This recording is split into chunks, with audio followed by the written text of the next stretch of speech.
오늘 본문은 에베소에서 있었던 마지막 사건으로 우리에게 의미가 아주 깊은 말씀이고요. 특별히 이 에베소에는 이 큰 원형극장이 있는데 오늘 이 원형극장에 아리스타고와 가이오를 붙잡아가지고 그곳에 끌고 가서 수많은 사람들이 그를 모욕하고 위협하고 협박하는 그 다급한 상황.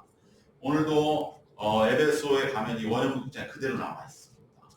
그 규모가 엄청난데 보통 우리 원형극장 하면 사진 같은 데 봐서 어느 정도 그림이 그려지는데 이 에베소는 훨씬 더 큽니다. 아마도 지금 남아있는 원형극장 중에 거의 전 세계에서 첫 번째 아니면 두 번째라 할 정도로 이 원형극장이 보통 2단으로 되어 있거든요. 그런데 이 에베소만 3단입니다. 그러니까 그 밑에 이렇게 딱 서서 위를 바라보니까 압도가 되고 큰 작은 산의 언덕을 깎아서 만들어 놓은 그 모습이 항구에서 내려서 에베소로 쭉 들어가자마자 정면에 보이거든요. 그러니까 그걸 통해서 에베소에 들어오는 모든 사람들 압도하기 위한 의도도 있었구나. 에베소는 이 정도의 규모 있는 도시다. 그곳에 이 정말 3단 원형극장 보면서 에베소시로 쭉 배에서 내려 들어오면 누구나 다 감탄할 수밖에 없었을 것 같은 그러한 또 거기 가보고 나서 그런 체험을 봤는데 바로 그 현장이 오늘날 그곳에 많은 수없이 많은 공연들은 다 잊혀졌지만 오늘 이 에베소의 원형극장에 오늘 우리에게 남아있는 기억은 바로 이 마지막 에베소에서의 이 소동의 사건, 이것을 통해서 참 우리 많은 의미를 찾게 되는데 이것은 사실 사도행전에서 우리가 바울의 선교 여정에 항상 따라다녔던 그 지역에 있는 지역민들, 이방의 생활 풍습을 갖고 있는 자들과 부딪히는 사건이 반복되어 왔었죠. 그것의 마지막 사건이 에베소다. 이제 이 이후에 바울의 여정은 예루살렘에 갔다가 로마로 가는 과정인데 거기서는 이미 다 바울이 너무 익숙한 도시들이고 거기서는 그 지역의 어떤 이방 종교와 부딪히는 그러한 일들은 일어나지 않죠.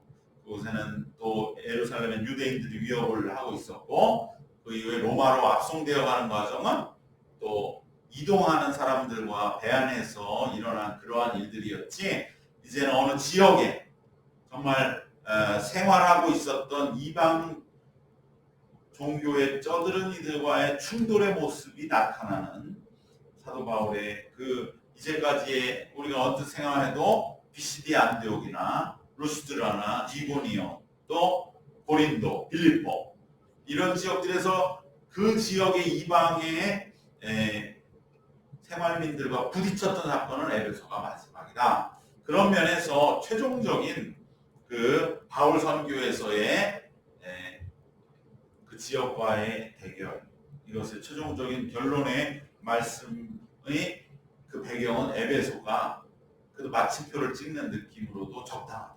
가장 큰 도시였고 또 그 가장 명성이 높았던 원형극장 그리고 가장 많은 무리들 여기에도 엄청난 무리들이 모여서 서로 간에 전부 의견도 하나 되지 못하는 그러한 소동들 바로 그러한 모습 속에서 충돌을 하였지만은 에베소 교회는 더 당당하게 승리하였고 그리하여 서기장이라고 하는 로마 에베소시의 당국의 인정을 받고 교회는 더욱 굳건하게 세워져 나가는 그러한 이제까지 그 선교지와의 충돌에서의 최후 승리는 결국은 승리였다라고 하는 것을 보여주는 그러한 뜻도 있지 않은가 여길 정도인 것입니다. 더 중요한 것은 무엇이냐? 바로 과연 우리가 신앙생활할 때 무엇과 이 세상과 부딪히는가? 그것을 오늘 본문은 우리에게 보여준다는 점에서 어떻게 보면 앞으로 우리도 이제 모든 삶에서 살아가면서 부딪힐 때에 어떤 점, 일상생활의 세상의 누구와 어떤 면에서 가장 부딪히는가, 이것을 우리에게 메시지로 주고 있습니다. 오늘 이 소동에서 특별히 바울의 또 우리가 성숙된 모습, 오늘 바울은 그 에베소의 소동의 전면에 나서진 않죠. 오늘 말씀에 보면 바울을 31절에서 또 아시아 발리 중에 바울의 친구된 어떤 이들이 그에게 통지하여 영국장으로 들어가지 말라 권하였다. 그 바울은 오늘 에베소 소동에서 전면에 나서지는 않습니다. 이것은 바울의 성숙이요 인내다. 우리는 그렇게 그 뜻을 새겨 볼 수가 있습니다. 바울이 한층 더 성숙된 모습으로 이러한 소동에 대처함으로 진정한 교회 승리에 기여하게 되고요. 그리하여 바울은 어떤 지역의 생활과 문화와의 대결에서 최종적으로 승리를 선언한 곳이 에베소라고 우리는 결론 내릴 수가 있습니다. 이 밖에는 이 소동은 무엇이 쟁점이었느냐? 우리는 그것을 또 하나 꼭 기억한다면 방금 전에 말씀드린 대로 우리가 일상생활에서 무엇 때문에 세상과 부딪히게 될 것인가? 우리 끊임없이 이제 믿는 자로서 세상에 살아갈 때, 세상과 부딪힐 때 어떠한 면이 우리에게 가장 큰 부딪힘이 될 것인가? 그리고 그랬을 때 앞으로 우리는 신앙생활에서 우리에게 가장 큰 문제는 무엇일까? 하는 것을 오늘 말씀은 우리에게 보여주고 있습니다. 사도행전의 남은 여정에서 이제 이러한 어떤 지역의 토착적인 생활과 부딪히는 전형적인 사건은 더 이상 나오지 않고 에베소에서의 최종 승리로 마무리하게 되는 것입니다. 오늘 이 사건은 우리가 바로 에베소가 섬기던 아르테미스, 아데미, 바로 풍요와 다산을 상징하는 여신의 어떻게 보면 좀 도시적인 업그레이드 버전이죠. 그래서 결국은 농경문화에서 출발했지만 도시에서도 많은 사람이 원하는 것은 결국 풍요로운 생활과 다산이다. 그것을 상징하는 여신이 바로 아르테미스, 헬라어로는 그렇고요. 로마의 라틴 로마 신화에서는 다이아나의 여신입니다. 그래서 그 신전이 어마어마하게 컸다. 지난주에도 말씀드린 것처럼 로마의 파르테논, 아테네, 그리스 아테네가 파르테논 신전이 있는데 그 엄청난 전 세계 거의 유일무이한 건물로 거의 정말 전설적으로 우리들이 새기는 그 건물보다도 더 컸다는 거죠. 아르테미스 신전이 에베소에서. 사실은 당시에 에베소에 비하면 아테네는 좀 시골이죠. 훨씬 에베소가 융성한 도시였고. 그런데 지금 그 아르테미스 신전에 기둥 딱 하나만 남아있는 거지. 다 무너지고 돌도 하나도 없고 기둥도 높은 기둥이 원형이 아니고 절반이 딱 잘려진 거. 그거 하나만 딱 남아있어서 에베소 갔을 때 거기도 가지를 않더라고요. 볼 것도 없는데 못 들어갑니까? 근데 이제 단체 여행이 아니면 한 번은 그걸 가서 그래도 믿는 사람은 각별하잖아요. 이 사람들이 아르테미스 신전 당시에 어마어마한 그러한 신전을 지어놓고 이방을 섬겼을 텐데 그건 다 무너지고 결국 이거 하나 남는구나. 그러한 것을 우리가 생각할 수 있는 그 아데미 여신을 섬기던 그 사람들이 이제 참된 신앙이 들어오니까 결국은 신앙 자체가 문제가 아니에요. 오늘 여기 서기장도 그렇게 말하잖아요. 이 사람들이 너희들의 어떤 직접적인 우리 아르테미스를 섬기는 우리의 우상 섬기는 거에 대해서 직접적인 공격을 해온 게 있느냐? 그런 거 하나도 없다. 그런데 왜 너희들이 지금 이렇게 이 일을 가지고 문제를 삼느냐? 핵심은 뭐겠어요? 너희들의 문제는 이 아르테미스 신 자체를 놓고 그 신에 대한 열망이 뜨거워서 지금 이렇게 소동을 피는 게 아니고 그 본질은 뭐냐? 자신들의 물질적이고 세속적인 욕망 때문인 것이죠. 결국은 사도 바울은 이것을 우리에게 마지막으로 말씀해 주는 것이 아닐까. 우리가 세상 속에서 일상의 삶에서 세상과 부딪힌다고 할 때 어디에서 부딪히느냐? 바로 세상적인 것을 내려놓느냐 내려놓지 못하느냐. 바로 그것을, 그래서 우리의 앞으로의 신앙생활에도 다른 문제가 아니라 내 신앙의 가장 큰 문제는 내려놓음의 문제가 됩니다. 참된 신앙이 바로 부딪히는 점은 내 죄, 내 안에 있는 욕심과 부딪히는 것은 버리지 못하기 때문입니다. 지금 여기 에베소의 은장색 데메드리와 무리들이 주장하는 핵심은 결국 자신의 물질적인 그러한 탐욕에 욕심에 기독교가 방해된다고 하는 터무니없는 그러한 생각과 주장 때문에 이 소동을 벌이는 것입니다. 믿음이 세상과 부딪히는 것은 복잡한 것 같지만 결국 욕심을 얼마나 내려놓느냐의 문제입니다. 참된 믿음을 위해 우리가 이 세상에서 버려야 하고 내려놓아야 할 것입니다. 저도 오늘처럼 그래도 많은 사람이 예전 같은 절대 빈곤의 시대가 아닌 경우에는 우리는 오히려 내가 어떻게 하면 이것을 더 내려놓는 삶, 버리고 신앙과 믿음으로 철저할 것인가에 대한 그러한 기도와 방향이 꼭 필요한 줄로 믿습니다. 예수님도 마태복음 6장 24절에서 한 사람이 두 주인을 섬기지 못할 것이니 혹 이를 미워하고 저를 사랑하거나 혹 이를 중히 여기고 저를 경히 여김이라 너희가 하나님과 재물을 겸하여 섬기지 못하느니라고 직접적으로 말씀하십니다. 물질적인 욕심, 바로 이 속에는 또한 한꺼풀 더 안으로 들어가 보면 자기 자신이 있는 거죠. 자기 자신, 그리고 자신을 버리는 것, 그것은 더 큰 그러한 믿음의 숙제가 되기 때문에 우리는 늘 일상에서 부딪히게 되는 것입니다. 그렇지만 우리 믿는 자는 궁극적으로 자기 자신을 예수님과 함께 십자가에 못 박고 그러므로 자기 자신을 버려야 됩니다.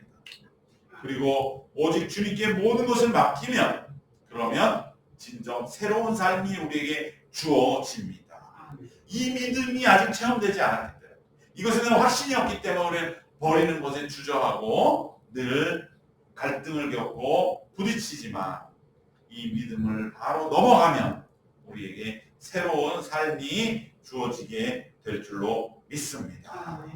바로 이 에베소의 소동과 핍박은 물론 쭉 여러 사건의 경위들은 있고 또 여러 가지 설왕설래가 있지만 그 핵심은 뭐냐?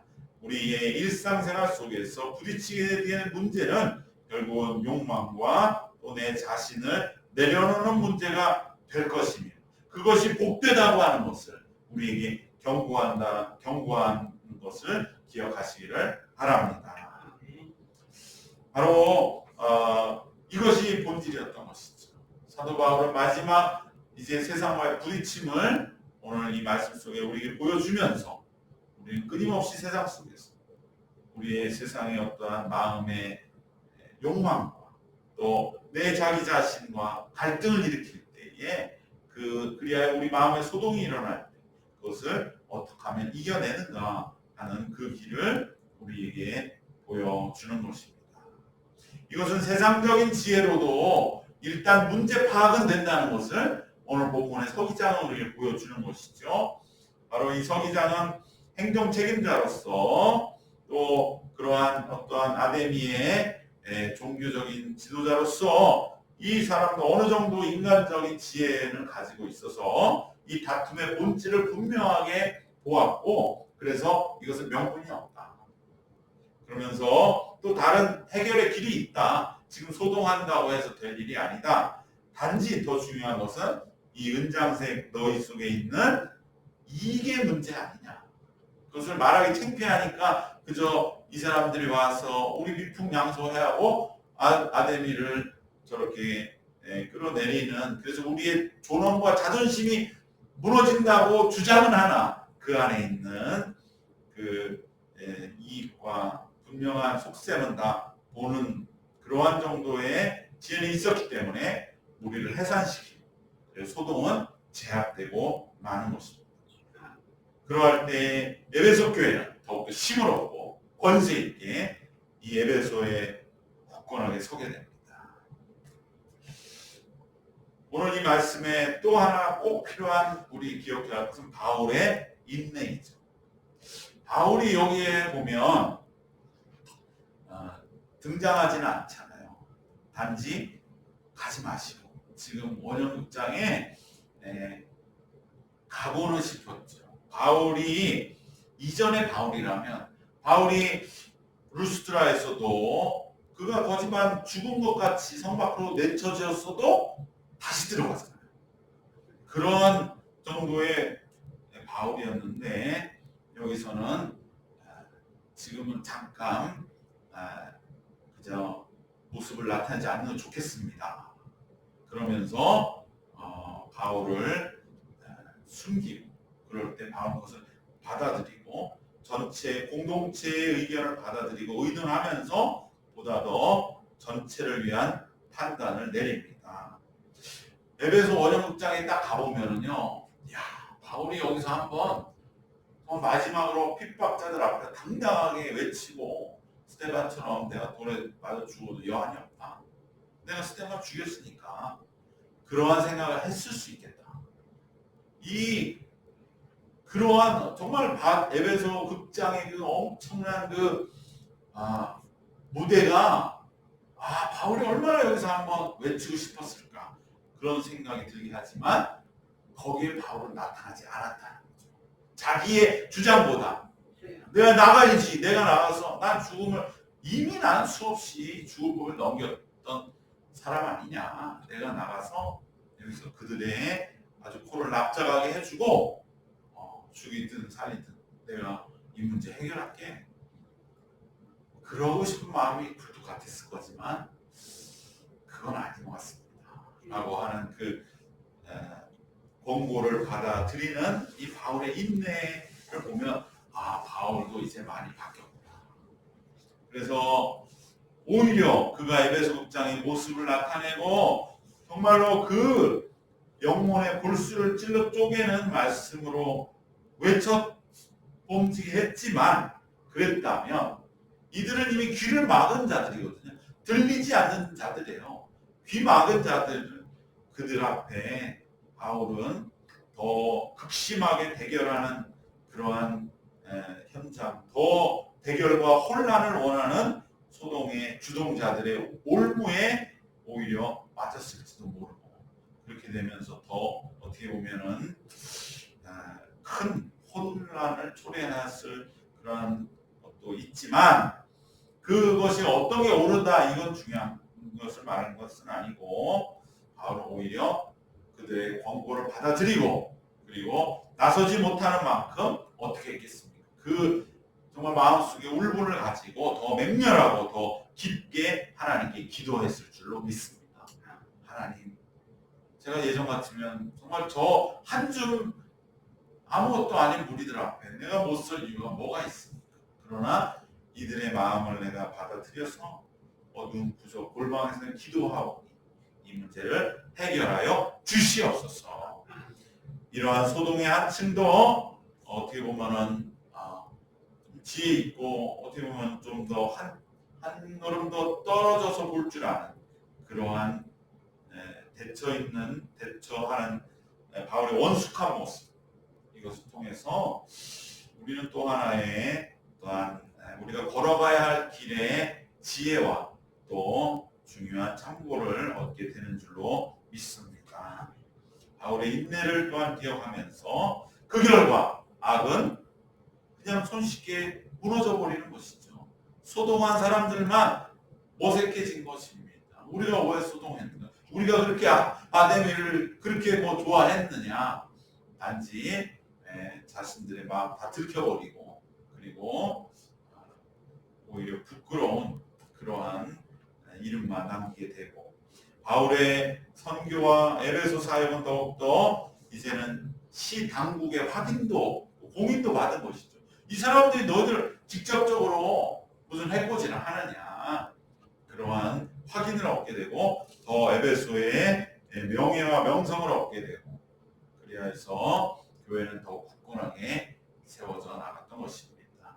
이처럼 우리에게도 주어진 환난을 감수하고 견디고 이겨내면 때로는 그 방식이 내가 생각한 것과 맞지 않고 어떻게 보면 속 시원하지도 않고 뭔가 더 인내해야 하고 절제해야 될지라도 그 길을 묵묵히 걸어가면 주님은 반드시 우리에게 더한 복을 주심을 기억하시기를 바랍니다. 오늘 말씀 결론을 맺겠습니다. 세 가지로 함께 정리해 볼 때 우리의 생활 속에서 나의 믿음과 부딪히는 바로 그 지점은 우리의 마음의 그러한 욕심과 욕망과 자아를 내려놓는 일이다. 그것을 버리고 이제는 오직 주님을 향하여서 온전하게 우리들이 나아가고 진정 내가 이제는 세상 것 다 내려놓고 오직 주님만을 향해 나아가는 그러한 길임을 기억하고 우리가 늘 내려놓기를 위하여 기도해야 할 줄로 믿습니다.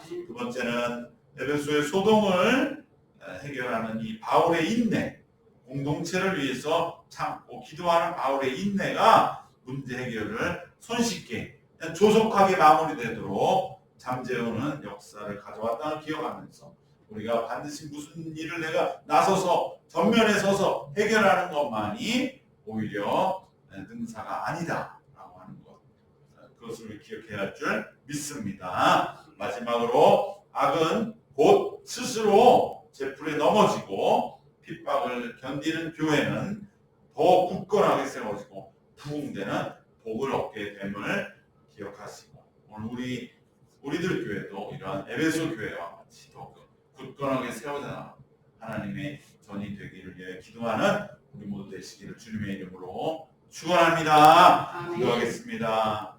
사랑하는 은혜가 충만하신 우리 하나님, 에베소에 이제 그 지역을 복음화시키고 변화시켰던 바울의 마지막 이 소동의 한복판에서의 그 기도의 골방을 향해 나아가는 바울의 뒷모습을 기억하면서 우리들도 하나님 우리 앞에 닥친 모든 어려움과 핍박과 박해를 주님께 온전히 인도함 받아 해결할 수 있는 우리의 에베소의 사역이 되게 하여 주시옵소서. 우리가 세상의 모든 것을 다 내려놓는 그러한 믿음의 길을 이제는 굳건하게 걸어서 세상과 부딪히지 아니하고 그러나 세상의 싸움에 오직 승리와 기도와 인내로 우리가 주님 앞에 굳건히 서 있으면 악은 제풀에 쓰러지고 곧 하나님의 역사는 더욱 굳건하게 세워져 나가야 될 줄로 믿습니다. 그 믿음 위에 굳건히 서서 걸어가는 우리들 모두와 우리들 교회들에게 주여 한량없는 은혜와 복을 베푸시고 도와여 주시옵소서. 예수님의 이름으로 기도드리옵나이다. 아멘.